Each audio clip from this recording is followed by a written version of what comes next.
Hello दोस्तों, fundamental analysis के part 3 में आज हम फाइनेंशियल रेशोज के एनालिसिस को कंटिन्यू रखेंगे। पिछले पार्ट में हमने देखा कि पी रेशो को कैसे एनालिसिस किया जाता है और आज के पार्ट में हम देखेंगे कि पीबी रेशो को कैसे एनालिसिस किया जाता है। पीबी रेशो यानी कि price to book value ratio. तो दोस्तों, बुक वैल्यू क्या होती है? बुक वैल्यू यानी कि बैलेंस शीट पे जो आपकी असेट की वैल्यू है एक पर्टिकुलर कंपनी की, तो total assets minus total liabilities अगर हम निकाल देते हैं तो हमारे पास जो वैल्यू बचती है उसे हम बुक वैल्यू कहते हैं। अल्टीमेटली सारा लिक्विडेशन कर दिया जाए तो आपके हाथ में कितना पैसा आएगा ये पीबी रेशो बताता है। नॉर्मली पीबी रेशो अगर 1 से कम हो, इट मीन्स कंपनी अगर आज लिक्विडेट यानी कि बंद हो जाए तो शेयर होल्डर्स को ज़्यादा पैसा मिल सकता है। ज़रूरी नहीं कि ऐसा होगा, लेकिन टेक्निकली पीबी रेशो यही सजेस्ट करता है। नॉर्मली पीबी रेशो को बैंकिंग सेक्टर, फाइनेंस सेक्टर और कैपिटल इंटेंसिव सेक्टर्स में काम लिया जाता है। तो इन सब सेक्टर्स में पीबी रेशो बहुत मायने रखता है।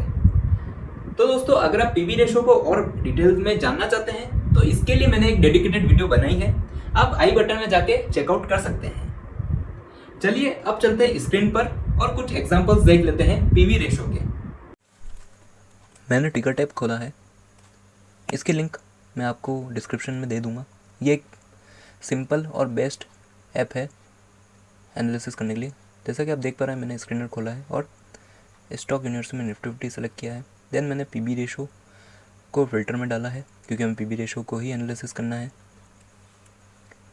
देन मैं ऊपर आऊँगा और सेक्टर्स में जिस सेक्टर्स को मुझे एनालिसिस करना है उसे चूज़ करूँगा।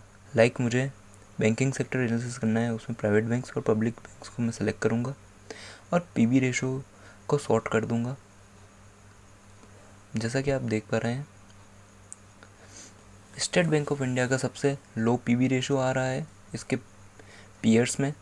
स्टेट बैंक ऑफ इंडिया का पीबी आ रहा है 1.45। आइडियली स्टॉक मार्केट में एक या एक के आसपास जो पीबी रेशो होता है किसी भी कंपनी का, उसे अच्छा माना जाता है अपनी पोजीशन बनाने के लिए। ऐसा इसलिए माना जाता है, जैसा कि मैंने आपको बताया था बुक वैल्यू क्या होता है। तो अगर book value current share price से सेम है तो एक बाइंग पोजीशन बन सकती है किसी भी स्टॉक में।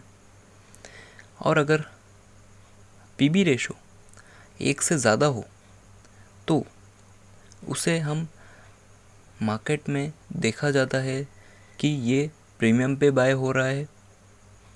लाइक हम उसकी बुक वैल्यू से भी ज़्यादा प्राइस देने को रेडी हैं स्टॉक मार्केट में। लाइक अगर मैं कोई दूसरा सेक्टर भी एनालाइज करना चाहता हूँ, देन अब चलते हैं कोई दूसरे सेक्टर में। फाइनेंशियल्स को अनचेक किया एंड अब मैं देखना चाहता हूँ एनर्जी सेक्टर, तो उसे चेक किया और पीबी रेशो को सॉर्ट किया। जैसा कि हम देख पा रहे हैं ONGC जो कि 1 से भी कम है, तो ये करंट जो मार्केट प्राइस है वो इसकी बुक वैल्यू से भी कम है। और जैसा कि आप देख पा रहे हैं, जो टॉप पे आ रही है वो है रिलायंस इंडस्ट्रीज, जिसका 1.97 पीबी रेशो है, जो कि अपने बिजनेस मॉडल के अकॉर्डिंग बहुत अच्छी है। तो दोस्तों, एक चीज़ मैं आपको और बताना चाहूँगा कि सिर्फ एक ही रेशो या फिर एक ही इंडिकेटर के बेसिस पे आप अपनी बाइंग और सेलिंग पोजीशन ना बनाएं, क्योंकि कोई एक इंडिकेटर या फिर कोई एक रेशो ये नहीं बता सकता कि अभी वो स्टॉक बाइंग पोजीशन में है या सेल पोजीशन में है। हमें यहाँ पर कॉम्बिनेशन ऑफ इंडिकेटर्स और रेशोज़ को मिलाकर अपना डिसीजन बनाना चाहिए।